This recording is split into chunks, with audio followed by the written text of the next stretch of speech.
બા સંતોષબાના થોડે જન્મ થયો હતો ત્યારે સવિતા દીદી ખૂબ જ નાના હતા અને એમ કહેવાય છે કે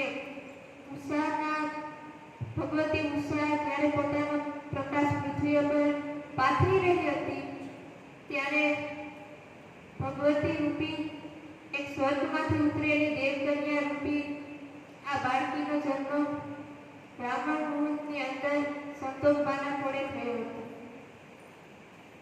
બાળકિયાણી જ્યારે આવી અને ત્યારે તેને સમાચાર આપ્યા કે આપના ઘરે કોઈ એક દેવકન્યા રૂપી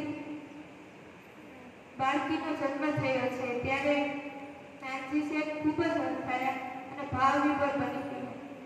આ દીકરીનું સ્વરૂપ કાળા વાળ, ગૌર વર્ણ અને નાની એવી ગુલાબી આંગળીઓ વાળું હતું. તે ખૂબ જ સુંદર હતી અને નાનજી શેઠ એટલા ભાવ વિભોર બની ગયા કે જાણે એને થયું અને મનોમન બોલી ઉઠ્યા કે આ દીકરી ભવિષ્યમાં મારું નામ રોશન કરશે.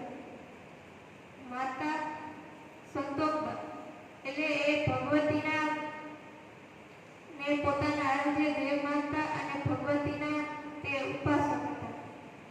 તેને મનોમન એવું વિચાર્યું કે મા ભગવતીએ પોતાનો એક અંશ આપીને પોતાનો કોળે જન્મ લીધો છે. જેમ અશ્વને માતા ભગવતીની આરાધના કરીને જેમ સતી સાવિત્રીને પ્રાપ્ત કરી હતી એવી જ રીતે મા ભગવતીએ પણ મારા ખોળે જન્મ લીધો છે. જ્યારે સવિતા દીદીનો જન્મ થયો એ સમયે સૂર્યનારાયણ પોતાના તેજસ્વી કિરણો પૃથ્વી પર પાડી રહ્યા હતા.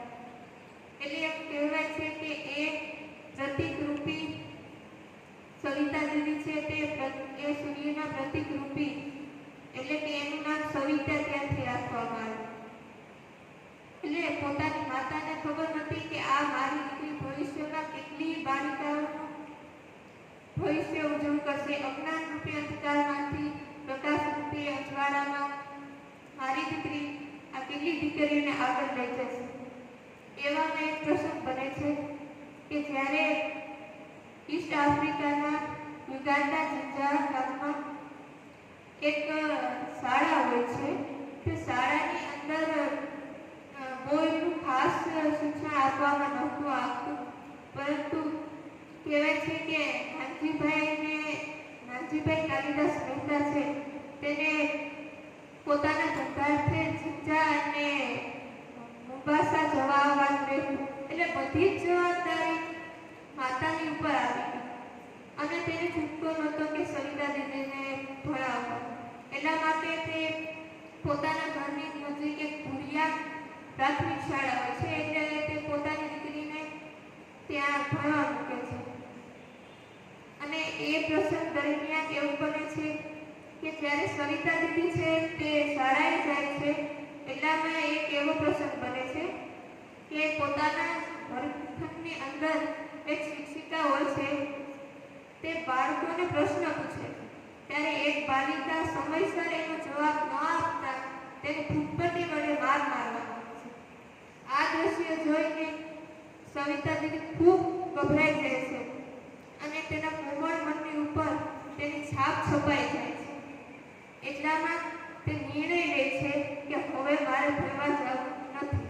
પણ આ એની મનની અંદરની વેદનાને સમજે કોણ?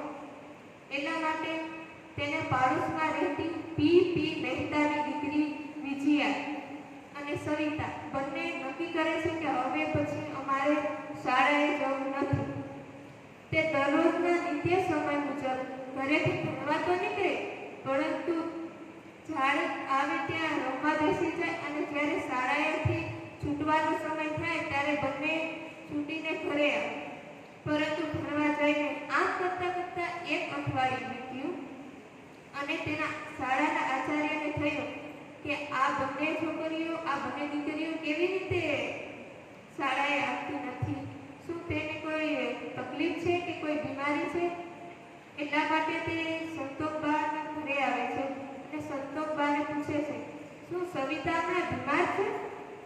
તે શા માટે નિશાળે નથી આવતી. ત્યારે સંતોષમાં જવાબ આપે છે કે તે નિત્ય સમય મુજબ શાળાએ જવા તો ઘરેથી નીકળે છે, શું તે પહોંચતી નથી?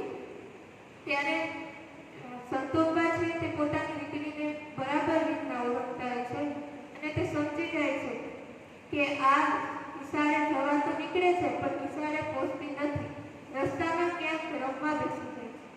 એટલામાં તો એને ખબર પડી જાય ને બપોરે 4 વાગ્યાની આજુબાજુ પોતાના પડોશમાં પી મહેતાના ઘરે એક ચીસ સંભળાય છે. આ ચીસ બીજા કોઈની નહીં પણ તે પાડોશમાં રહેતી પી મહેતાની દીકરી એટલે કે વિજયાની હોય છે. ત્યારે તે સંતોષબા સવિતાનો હાથ પકડીને પોતાના પડોશીને ઘરે લઈ જાય છે. ત્યારે વિજયાના માતા પિતા વિજયાને ખીલા ઉપર ટાંગીને મારતા હોય છે. એટલામાં આ દૃશ્ય જોઈને સવિતા ખૂબ ડરી જાય છે. એટલામાં એવું બને છે કે સંતોષબા છે તે કહે છે કે જો સવિતા આજથી તું નિશાળે નહીં જા તો તારા બાપુ પર તને આવી જ રીતે માર મારશે. એ જોઈ એ વાતને સાંભળીને સવિતા ખૂબ ગભરાઈ જાય છે અને કહે છે કે હવેથી બાપ વચન આપું છું કે હવેથી એકેય દિવસ શાળાએ જવાનું ભાંગીશ નહીં અને આ વાત બાપુજીને ન કહે. એટલે ત્યાર પછી સવિતાજી છે તે એકેય દિવસ શાળાએ જવાનું ભાંગતા નથી અને નિત્ય પ્રતિદિન પોતાની ટેવ મુજબ શાળાએ જવા નીકળે છે. Thank you.